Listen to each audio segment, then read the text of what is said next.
pencairan dana desa tahun 2022 nanti?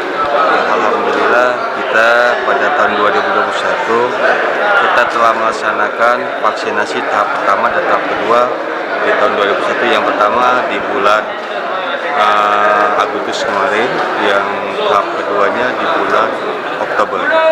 Jadi alhamdulillah masyarakat dengan semangat tinggi tanpa ada paksaan apapun telah melaksanakan vaksinasi dalam hal ini untuk pencegahan COVID-19, dan kita akan berusaha sekuat mungkin untuk mengajak masyarakat atas kesadarannya tanpa ada paksaan dari pihak manapun untuk melaksanakan vaksinasi, baik dari lansia, dari remaja maupun tingkat dewasa.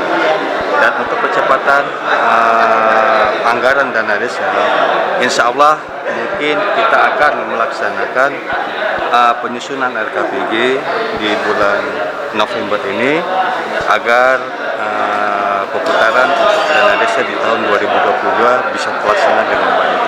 Dan harapan kami tentunya kita sama-sama dari instansi pihak pemerintah Kota Sabang, kita perlu adanya kerjasama. Begitu juga dengan pihak Dinas Sosial dan PMG Kota Sabang. Itu saya. Mudah-mudahan apa yang